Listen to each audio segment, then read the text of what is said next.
ሰላም ለእናንተ ይሁን።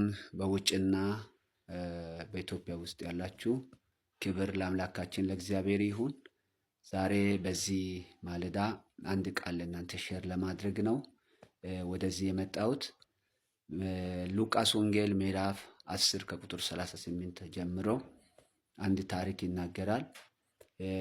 ኢየሱስ ክርስቶስ ወደ ማርታና ወደ ማርያም መንደር እንደገባ እነሱ ቤት ገብቶ እንዳረፈ እግዚአብሔር ቃል ይናገራል። እና መጀመሪያ ኢየሱስ ክርስቶስን ከውጭ ገና ሲመጣ የተቀበለችው ማርታ ነበረች። ግን ከገባ በኋላ በኢየሱስ እግር ስር ሆና መልካም ነገር ያገኘችው፣ ጥሩ ነገር ያገኘችው ማርያም ነበረች። ማርታ ወደ ጓዳ ገባች ይላል። ወደ ጓዳ ገብታ ልታገለግል ቡና ልታፈላ አንዳንድ ነገር ለማዘጋጀት ወደ ጓዳ ገብታለች። እዚህ ቦታ ላይ ልዩነት አለ። የማርታና የማርያም አገልግሎት ልዩነቱ ምንድን ነው?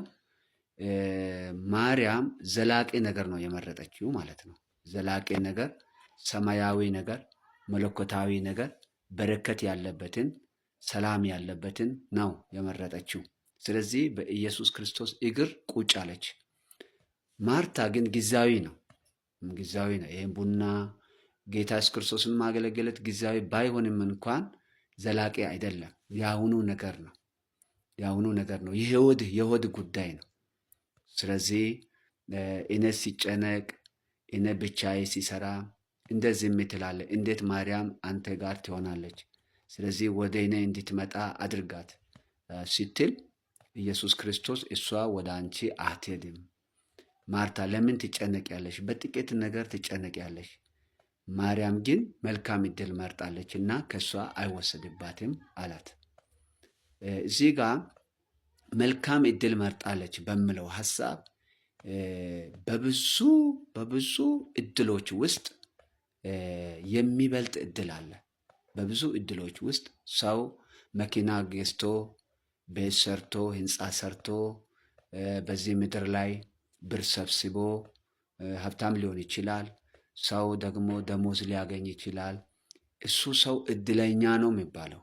እድለኛ ነው፣ በጣም እድለኛ ሰው ነው፣ ስኬታማ ሰው ነው።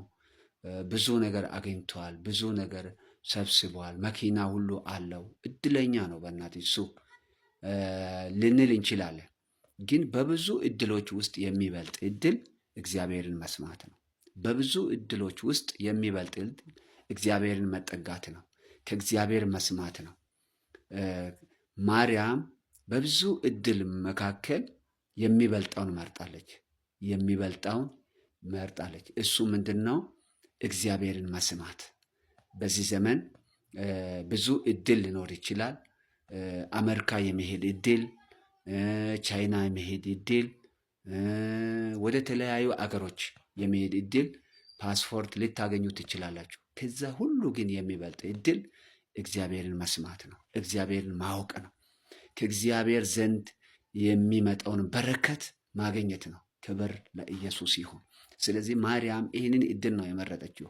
ጌታ ኢየሱስ ክርስቶስም መልካም እድል መርጣለች ብሏል። መልካም እድል መርጣለች፣ ከሷ አይወሰድባትም ብሏል። ስለዚህ ከሷም አይወሰድባትም ብሏል። እና ምንድን ነው? በብዙ እድሎች መካከል ትልቁ እድል እግዚአብሔርን ማወቅ ነው። እግዚአብሔርን መስማት ነው። እና ዛሬ ብዙውን ጊዜ በዚህ ዓለም ላይ ሰው በብዙ እድል ውስጥ ይገባል። ጥሩ ነው፣ ያገኛል፣ ጥሩ ነው። ስኬታማ ነው ይባላል፣ ጥሩ ነው። ገንዘብ ሰብስቧል ይባላል፣ ጥሩ ነው። ሀብት ሰብስቧል ይባላል፣ ጥሩ ነው። ይሄ ሁሉ ይመረጣል። ነገር ግን ከብዙ እድሎች ውስጥ የሚበልጥ እድል ግን እግዚአብሔርን መስማት ነው።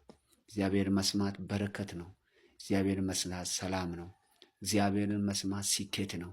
እግዚአብሔርን መስማት ለዛሬ ብቻ ሳይሆን ለወደኛውም ዓለም እጅግ በጣም ጠቃሚ ነው። ክብር ለኢየሱስ ይሁን። ስለዚህ እግዚአብሔርን በመስማት ውስጥ ትልቅ በረከት አለ። እግዚአብሔርን በመስማት ውስጥ ትልቅ ስኬት አለ። አያችሁ፣ ማርታ የተቀበለችው ገና ከውጪ ሲመጣ የተቀበለችው ማርታ ነበረች። ግን የመስማት እድል ያገኘችው ማርያም ነበረች። ይሄ ልዩነት ነው። ይሄ ትልቅ በማርታና በማርያም መካከል ልዩነት አለ። ስለዚህ ዛሬ እግዚአብሔርን መስማት በረከት እንደሆነ፣ እግዚአብሔርን መስማት ሰላም እንደሆነ፣ እግዚአብሔርን መስማት ትልቅ ስኬት እንደሆነ ልንረዳ ይገባል። ክብር ለአምላካችን ለእግዚአብሔር ይሁን።